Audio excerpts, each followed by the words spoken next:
I only went back to grab my keys 10 minutes after leaving. I parked in the driveway, engine still warm.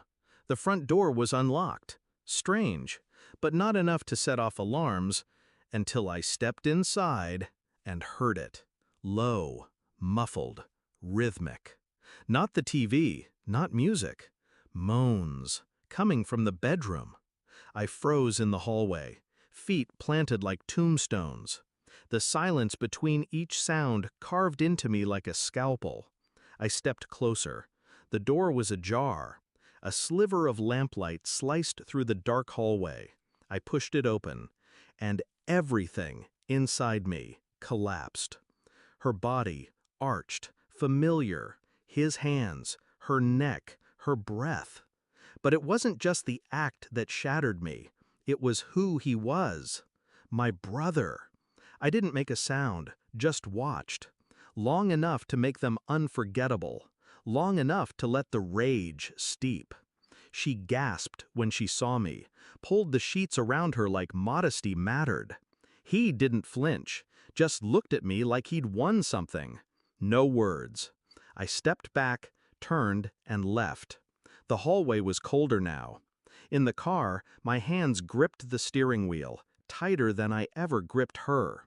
There was no crash of emotion, no weeping, no screaming, only a hollow echo in my chest, like the sound of a home being emptied, furniture gone, walls stripped, air heavy with abandonment. I knew I wouldn't sleep. I also knew I wouldn't confront them, not yet. I started quietly. I copied her phone to a drive, installed a second camera in the hallway, one she wouldn't notice. Her patterns were easy to follow. Tuesdays, Thursdays, a motel 20 minutes outside the city, room 106. She didn't even change her perfume. He used my cologne, my watch, even wore my jacket once.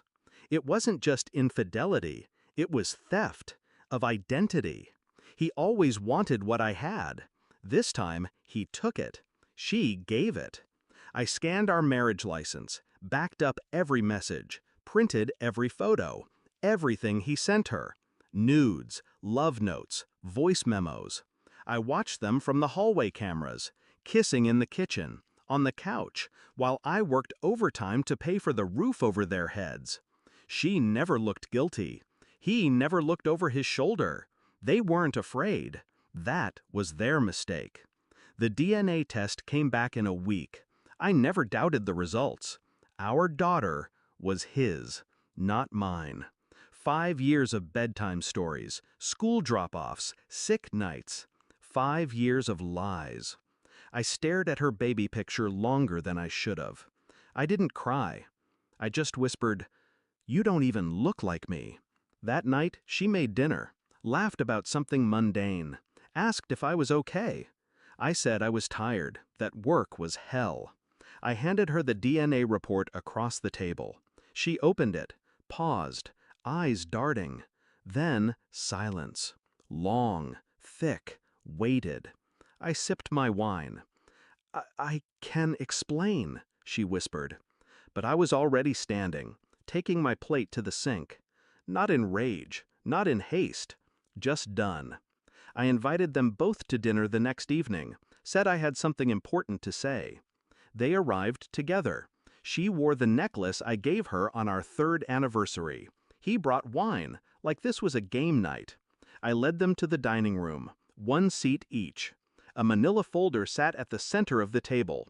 Inside, photos, messages, DNA test, bank transfers, a copy of the divorce papers.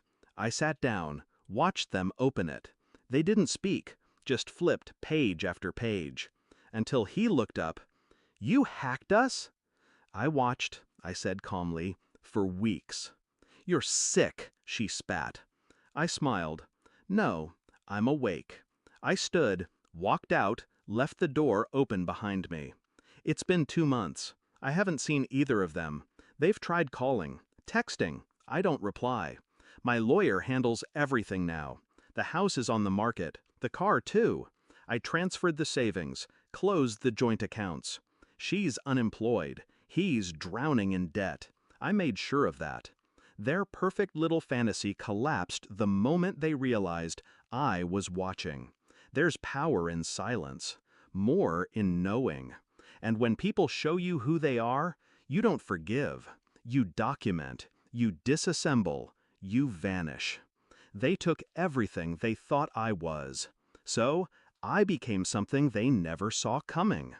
And the hallways, quiet now. Just the way I like it.